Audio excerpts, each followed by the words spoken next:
Live from downtown Detroit, home of WDIV and Click on Detroit, Local 4 News at noon starts now. Today marks 1 year since George Floyd was murdered. The tragedy set in motion months of protests and reflection about the state of racial justice in America. Up next, what's planned to mark the anniversary? But first, police are investigating after multiple shootings were reported in Inkster less than 24 hours apart. You're looking at video from both last night and early this morning. That developing story tops our news here at noon. Thank you for joining us. I'm Evrod Cassimy. The first shooting happened last night right near Rosewood Street and Center Drive. 2 men died and 2 others were injured there, all while playing basketball. And then this morning, a woman was shot on Inkster Road. And about 2 hours later, a person was killed at that same address.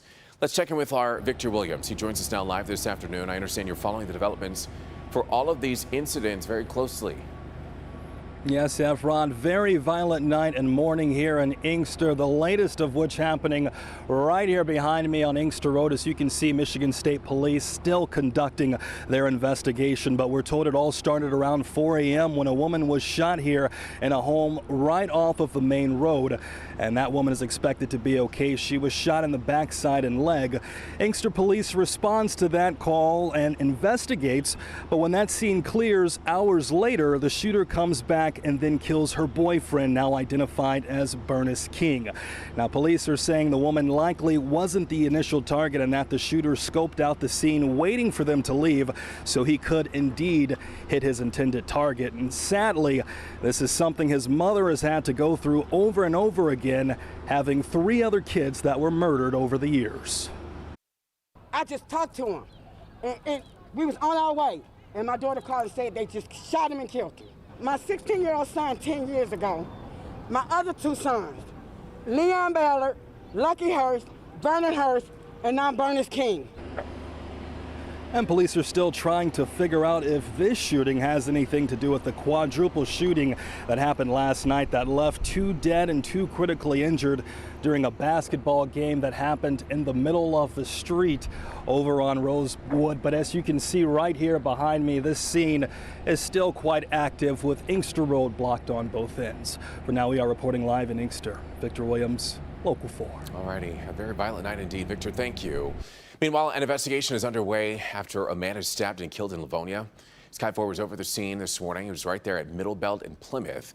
Police say the victim was approached by 2 men and the group exchanged words when suddenly one of the suspects pulled out a knife and stabbed the victim in the chest. Sadly, he didn't make it, and right now police are still searching for those suspects. The case of 3 Metro Detroit men charged with supporting an alleged plot to kidnap Governor Gretchen Whitmer and launch a violent attack at the state capitol are heading to trial. Members of the Wolverine Watchmen, who are pictured here on your screen, Pete Musico, Paul Bellar, and Joseph Morrison. They appeared by video for a hearing in Jackson County earlier this morning. The judge, Attorney General's office, and defense attorneys agree that the case will be battled out during a 2-week trial this summer. In the meantime, the lawyer for Joseph Morrison revealed that he will file a motion of entrapment in this case.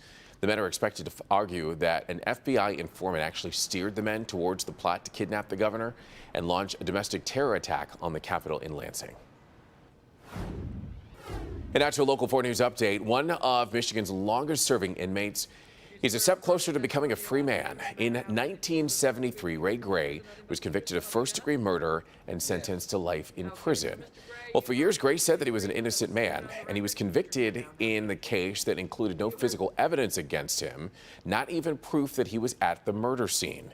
Well, just moments ago, Gray pleaded no contest to second-degree murder with credit for time served, and he's going to be released today from the Muskegon Correctional Facility. Of course, we'll keep you posted as to when he is officially released.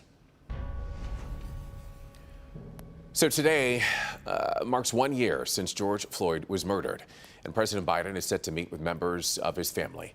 But as Gabe Gutierrez reports, Floyd's death is still fueling urgent calls for federal police reform. There are remembrances planned here at George Floyd Square throughout the day, and Minnesota's governor is calling for a period of silence, 9 minutes and 29 seconds. Of course, that's the amount of time that former officer Derek Chauvin knelt on George Floyd's neck. Now, members of the Floyd family are heading to Washington today and are expected to meet with House Speaker Nancy Pelosi as well as President Biden. Some members of the Floyd family tell me that they are disappointed that Congress could not pass a federal police reform bill before President Biden's self-imposed deadline, which was supposed to be today. Now, one of the key sticking points appears to be potentially ending qualified immunity, making it easier for people to sue police officers. Many Republicans don't want that added to the bill. Still, many activists say they are willing to hold out to keep it in. As for Minneapolis, this is a changed city, even from a few weeks ago before the guilty verdict. The barbed wire and the National Guard troops are gone, but there are still people here that desperately want to see changes to policing around this country.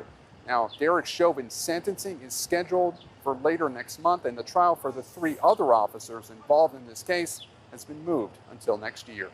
Gabe Gutierrez, NBC News, Minneapolis. All right, Gabe, thank you. This afternoon, we are expecting new Michigan coronavirus vaccination and case numbers.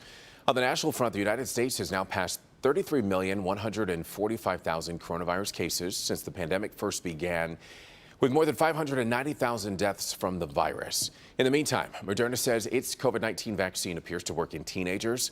In phase 2, more than 3,700 children in between the ages of 12 and 17 were studied.